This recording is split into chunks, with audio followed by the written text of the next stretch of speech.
The doorbell rang at midnight, and there stood my neighbor Jordan, rain-soaked and trembling, clutching an empty sugar canister as if it were a lifeline.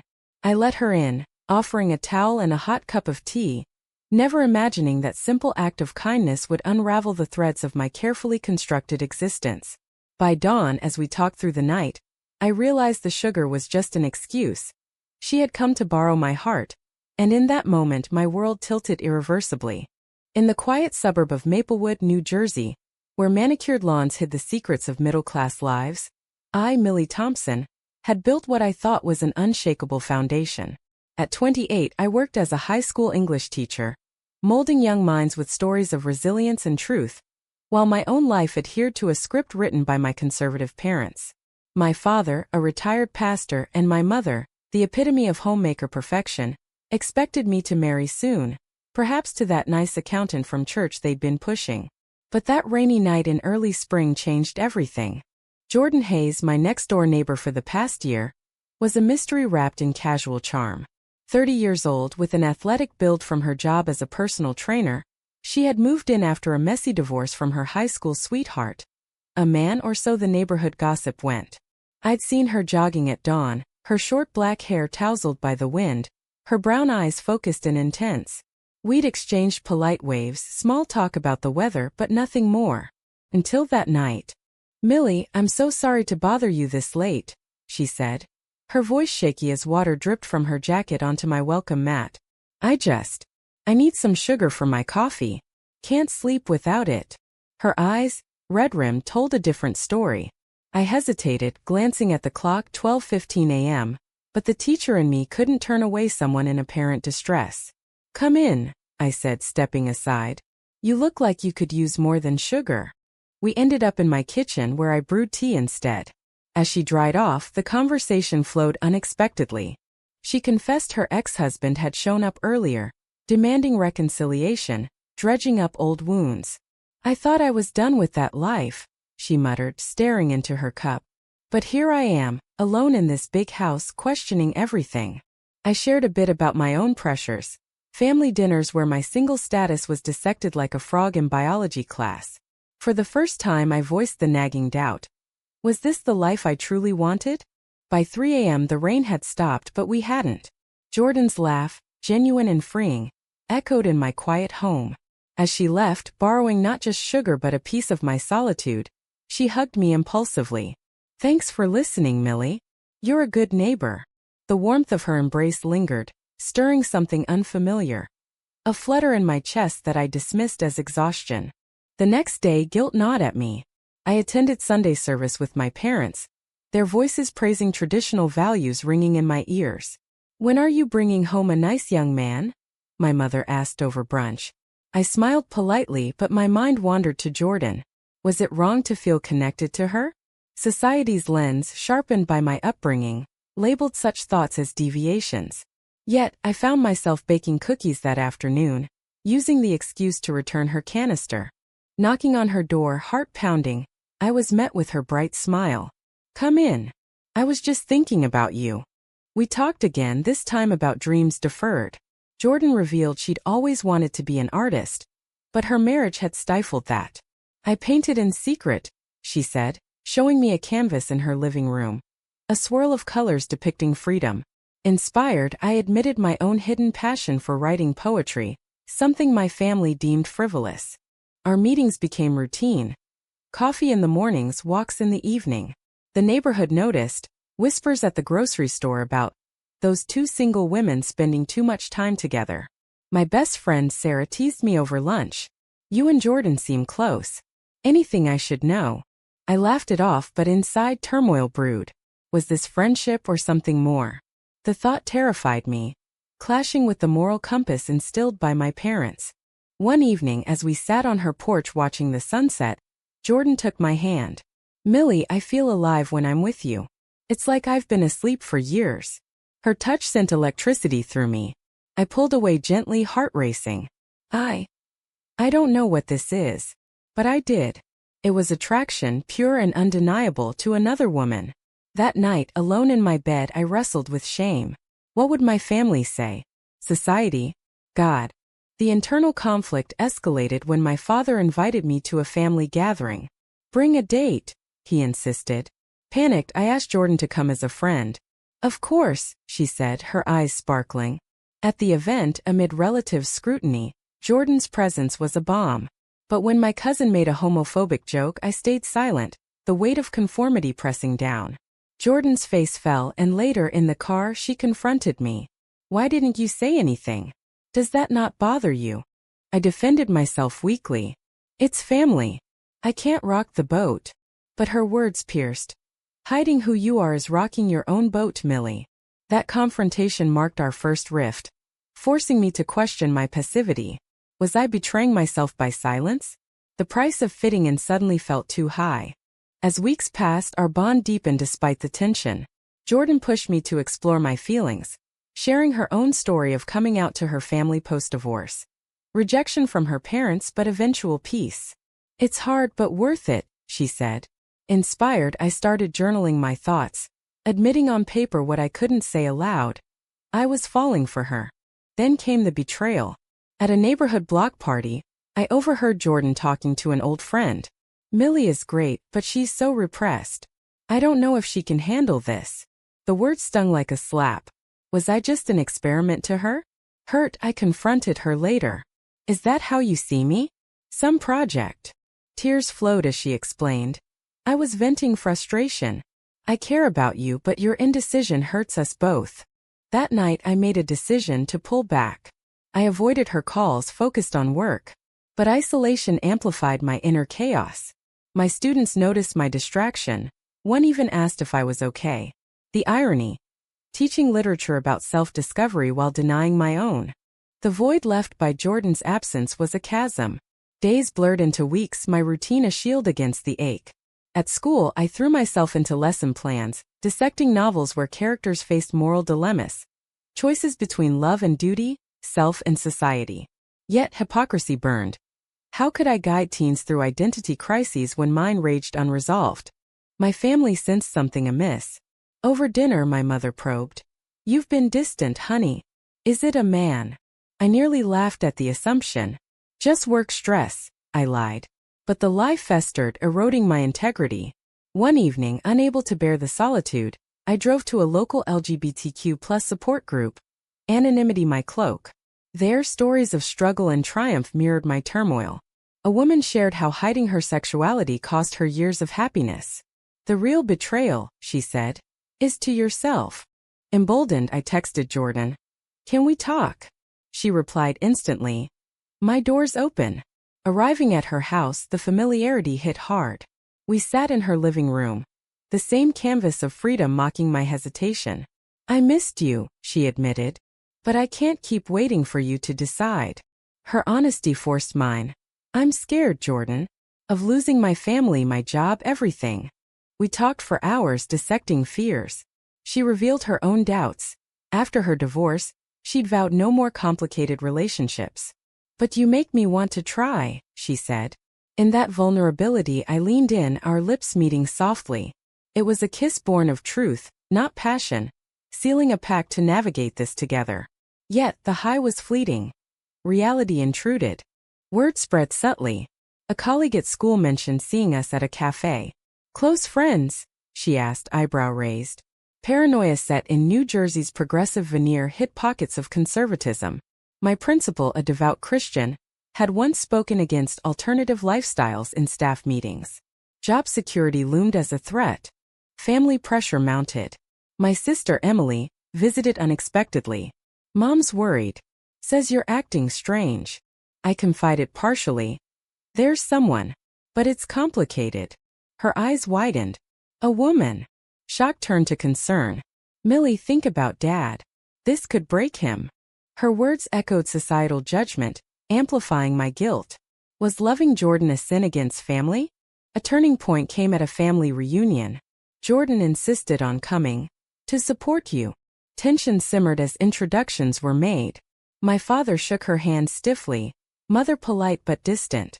During dinner, conversation veered to politics, gay marriage debates. My uncle ranted about traditional values eroding society.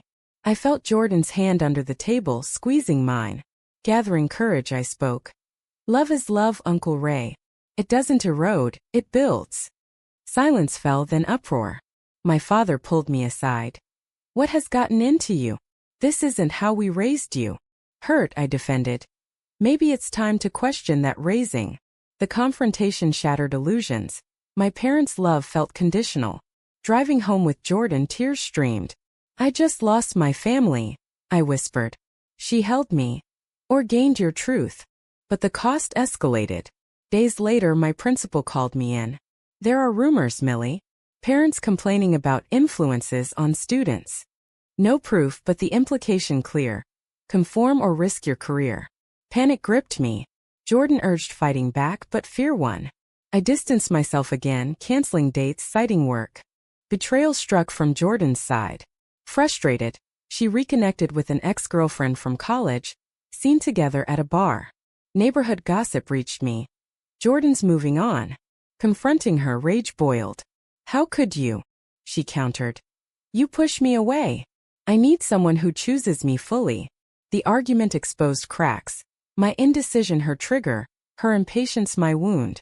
In the aftermath alone I reflected on sacrifices. Loving Jordan meant risking all.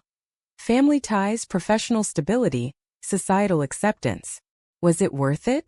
A late-night call from Emily shifted perspective. I support you, sis. Dad will come around. Her alliance sparked hope, but doubt lingered. As summer approached, I faced a crossroads. Jordan invited me to a pride event in New York City. Come as you are, she said. Hesitant, I agreed. The vibrant crowd, stories of resilience, ignited something. Holding Jordan's hand publicly, I felt liberated. But spotting a church acquaintance, shame resurfaced. That night back home we argued again. You flinched when that woman saw us, Jordan accused. I'm tired of hiding. Her ultimatum. Choose us or let me go. Heartbroken, I chose fear, ending it. I can't do this. She left, slamming the door, taking more than sugar, my chance at authenticity. Regret consumed me like a slow-burning fire. Weeks after the breakup, my life resembled a hollow shell. At school, end-of-year chaos distracted. But students' essays on personal growth mocked my stagnation.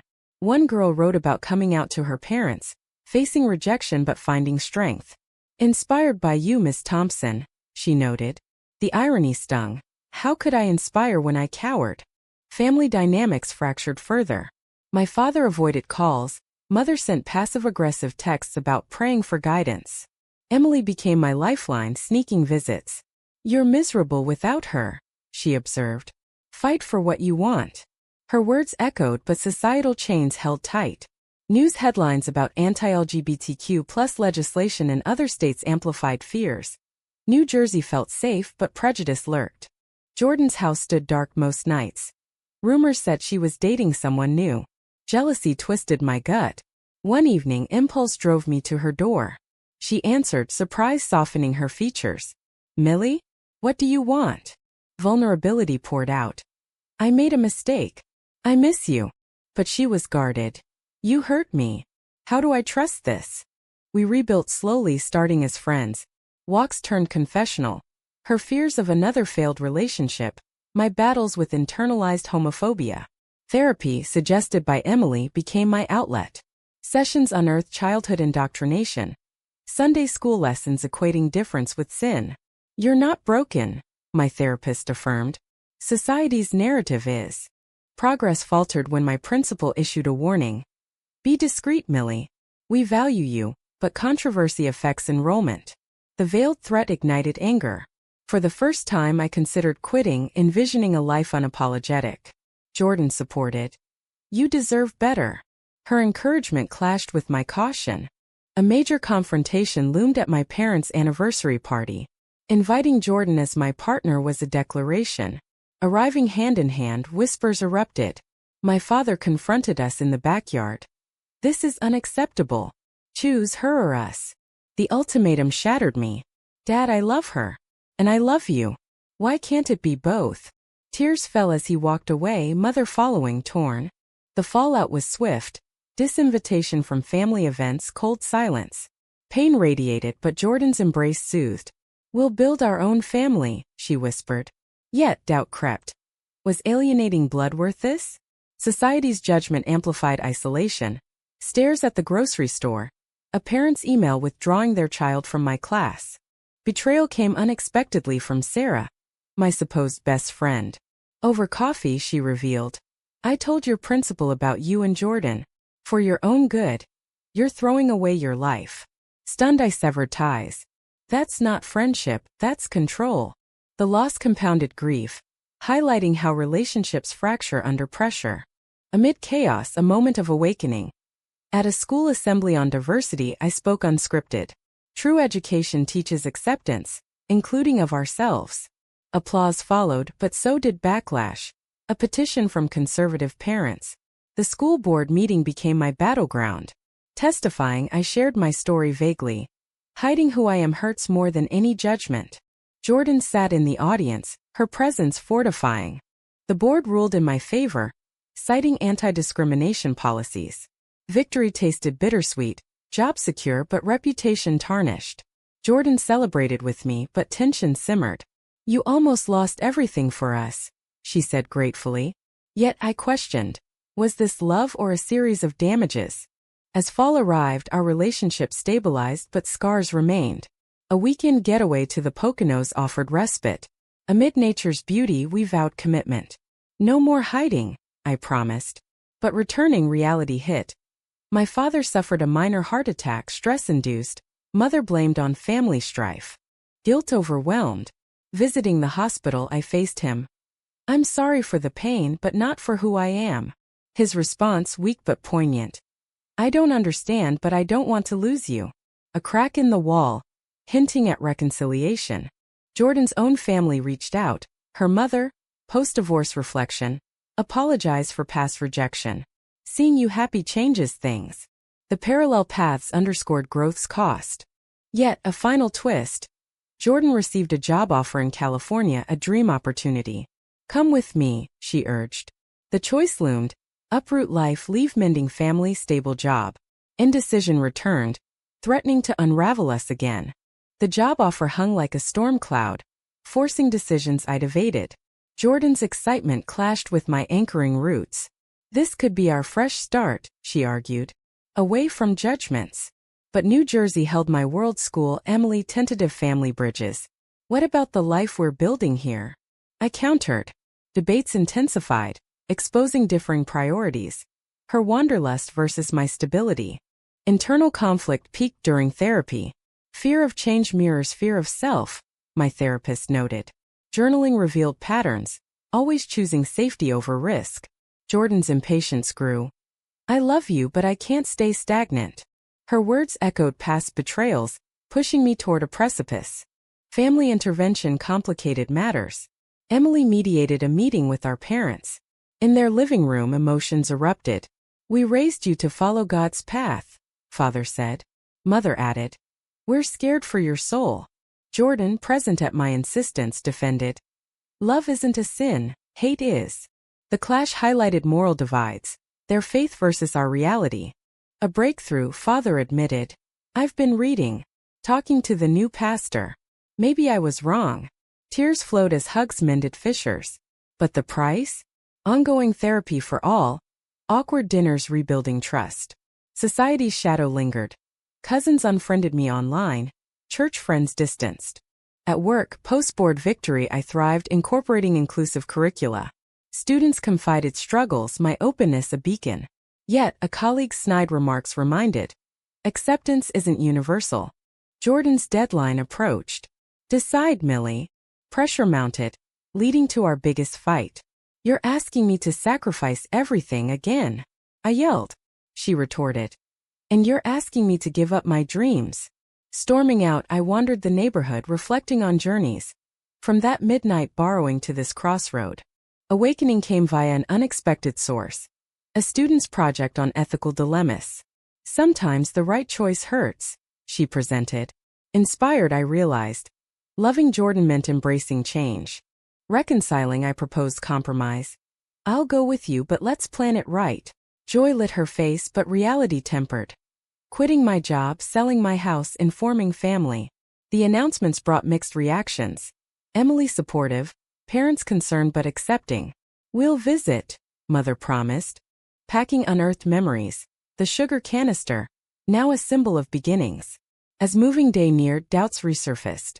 A farewell party with friends revealed Sarah's remorse. I was wrong. Forgive me. I did, understanding fear drives betrayal.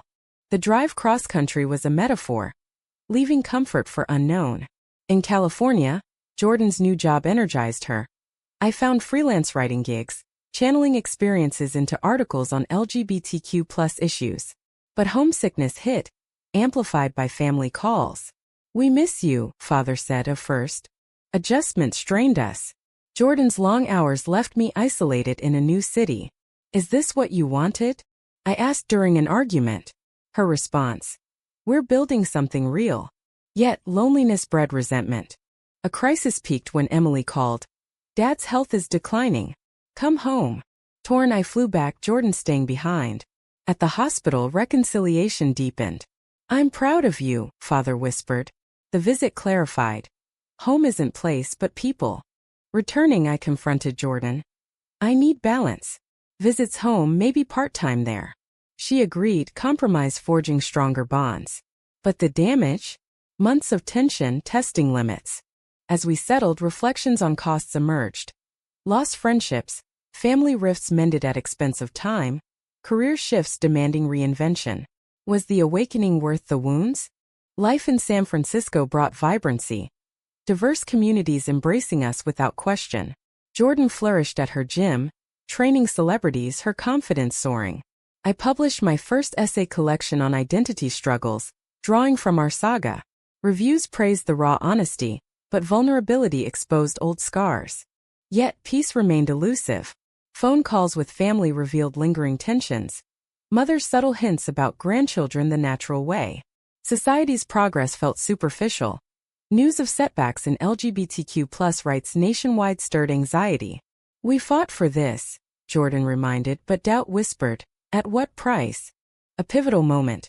Attending a wedding of mutual friends, 2 women tying the knot. Seeing their joy unburdened by our battles, envy stirred. We could have that, Jordan said later. The proposal came spontaneously. Marry me, Millie. Overwhelmed, I accepted, rings symbolizing commitment. Planning unearthed conflicts. Inviting family meant bridging coasts. Father agreed to attend, a monumental step. But Uncle Ray's refusal highlighted divisions. Some bridges burn, Emily consoled. The wedding day dawned sunny, vows exchanged amid tears. Father's toast. Love wins even when it's hard. The event healed, but not without cost. Absent relatives, a poignant reminder. Post-honeymoon, reality resumed. Jordan's promotion demanded more travel. My writing deadlines isolated. Resentment brewed. You're always gone, she countered. Supporting us. The argument escalated to ultimatums, echoing early rifts. Therapy revisited, uncovering patterns. My abandonment fears, her independence. We've paid dearly, the counselor noted. Don't let it define you. A betrayal surfaced. Jordan confessed emotional closeness with a colleague during travels. Nothing physical, but I was lonely. Devastated, I questioned everything. After all we've sacrificed? Forgiveness came slowly. Trust rebuilt through transparency. The experience awakened deeper truths.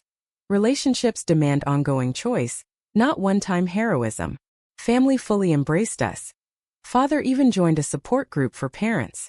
As years passed, let's keep it present. Reflecting now, the journey from that rainy night to this resilient bond underscores life's complexities. We've damaged, healed, chosen again. But was the initial spark worth the inferno of conflicts, the shattered expectations, the moral quandaries? In loving Jordan, I traded conformity for authenticity, but at the expense of peace. Society evolves, yet personal tolls endure. Did Millie make the right choice in pursuing this forbidden love? Or was the price of self-discovery too steep to justify the pain inflicted on herself and others?